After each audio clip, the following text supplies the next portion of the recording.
Just when you thought it was safe to go back onto the internet and peruse at your leisure, not only did you think there was going to be calm sailing, well now get yourself ready, for the gospel of the oval ball has just awoken a behemoth of a legend.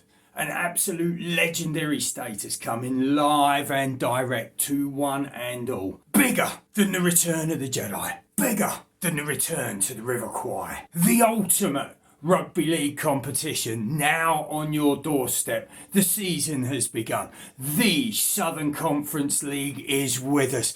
Come sing with me, brothers and sisters. Hallelujah! We're back! Spring Summer Rugby League is back in London and the South, and the teams playing, as discussed in the previous podcast, are up and running. They are not leaving any stone unturned, any blade of grass untouched, for this weekend would see 8 of those legendary teams lace up, boot up, step out across that whitewash, ready to delve deep for their brother next to them. In their battle-hardened moment, their opportunities would arise and they would stand firm and be counted. So, as you can already guess, we're going to be talking about a lot of rugby league today. Not only are we going to be talking about the Southern Conference League, we are going to be delving slightly into the Challenge Cup quarterfinals, of which only 2 games were on TV, and what the future holds. So without further ado, as we like to use that word, SCL is going to be over here somewhere, West Warriors over here, and of course the rest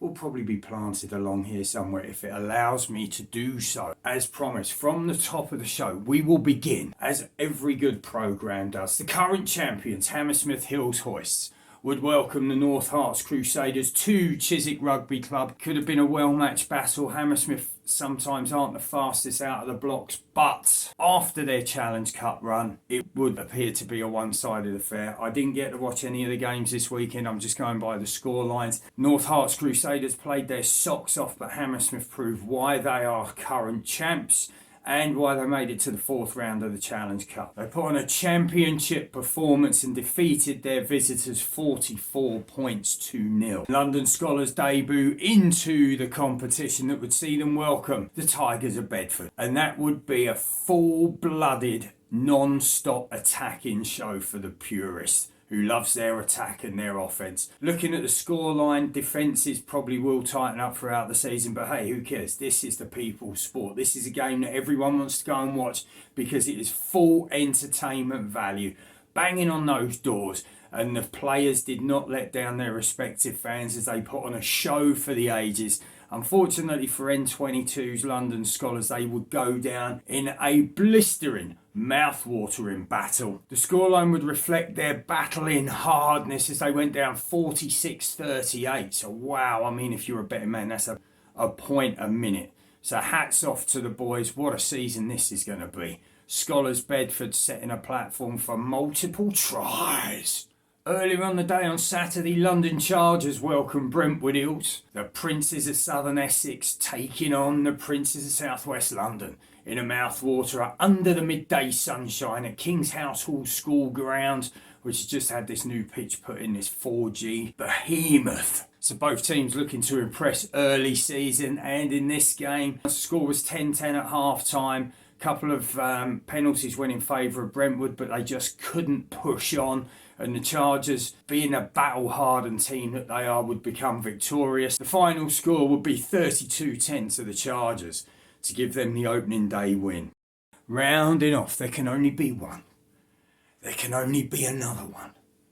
And the one I speak of is the Brotherhood, which means if I'm talking Brotherhood, I'm talking West Warriors. If I'm talking West Warriors, I'm talking Kimbo Parkinson inspired, built and led, as we would travel north, as far north as you can go before you get to Harwich and Lowestoft. Yes, that's right, people. Party people of Essex. We were out in Colchester at the sports park on a sun-drenched, windswept afternoon to take on the legend, the man, the myth, that is Pete Le Marquand, who would come up against the brother that is Kimbo Parkinson and the Brotherhood in a mouthwatering opening day salvo that would see 54 points scored.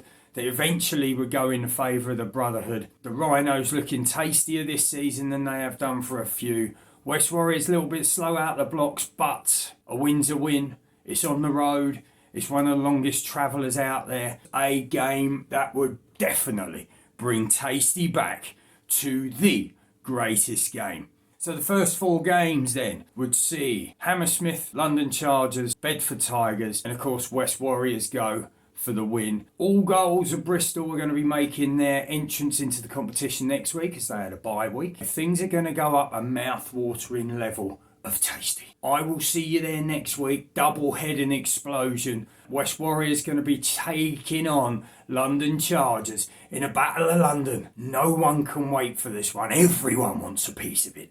Everyone wants a piece of it. That's an early morning breakfast, a mixed grill pre-game, a jug during the game, and vocalistics that are going to rip the roof off and set the standard for the upcoming season. Let's go get it on. Let's go dubs up for the Warriors. Let's go Kimbo. Let's go Brothers. Well, we are rolling along here as well, and as you notice, I've got a bit of a colour, having spent most of the last 2 weeks coaching and inspiring another generation of younglings with an oval ball, with a round ball, with a hockey stick, many more things to come off of that. But all roads this weekend will of course lead to Twyford Avenue, Acton, London, West 39QA, as West Warriors welcome South West London's London Chargers to the Homestead for the first home game of the season. Make sure you get there early because it is going to be rocking. The crowd is going to be lifting that roof off. The cacophony is going to be unleashing a sound throughout West London that hasn't been heard since this time last year when the season took hold. And the Evertonian Always Inspirational will be in full flight this weekend.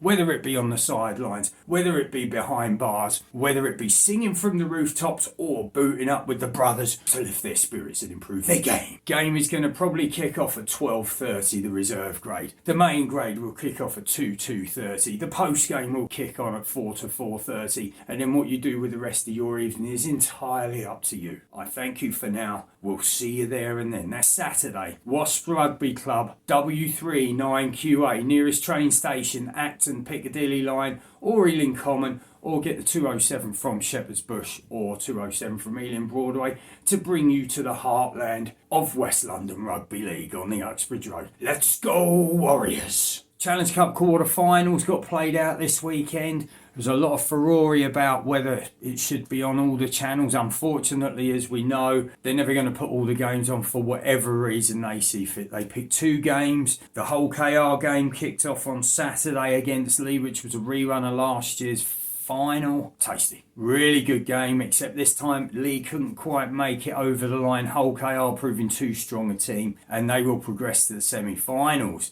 In the other semi-finals, Wigan absolutely dominated Cass Tigers in a thumping win, put on 60 points on Cass. Catalans down there in the south of France in Perpignan welcoming the Giants at Huddersfield and extinguished any flames they might have had that weekend with a 34-6 win in what I believe was about 90-degree heat. So hats off to the brothers from Yorkshire. Well done, lads. Setting the standards going. That wasn't just a fluke when they beat Broncos by 50. Then, of course, my beloved St Helens taking on the Wolves of Warrington. Everyone says, could it be their year? Well, I didn't think it was going to be. We were matching them. It was a real tight game the first half. We had some chances. We dropped a lot of balls. Second half, all of a sudden, we seemed to drop off. Warrington didn't make any mistakes. Some of their tries were incredible. Matty Ashton, great movement, diving in the corner. What a finish. That's NRL standard of finish. No arguments there. We dropped the ball. All right, usual cliche. We're going to focus on Super League instead. But that said, we will miss out on an opportunity for another all-day trip to Wembley, which is a choker because with the teams left in there and the matches that are coming up, we would have been playing Hull KR, Wigan, Huddersfield. But a gutter not to be in the semi-finals with a shout again at Wembley again is an awesome day out. Good few beers, see a good few friends. And all that's left to say is that come Saturday, Kimbo Parkinson, the brotherhood that is the West Warriors, will be bringing Tasty back for the greatest game. Miss it, miss out. And if you like everything you've heard there, get in touch. Start subscribing, following. It's all over Spotify, Instagram, Facebook. Get following The Greatest Game and The Greatest Verbalizer on social media. That is the Evertowning Always Inspirational Viking and PQ's Gospel of the Oval Ball.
PQ's Gospel of the Oval Ball, the one and only place to follow rugby league on social media.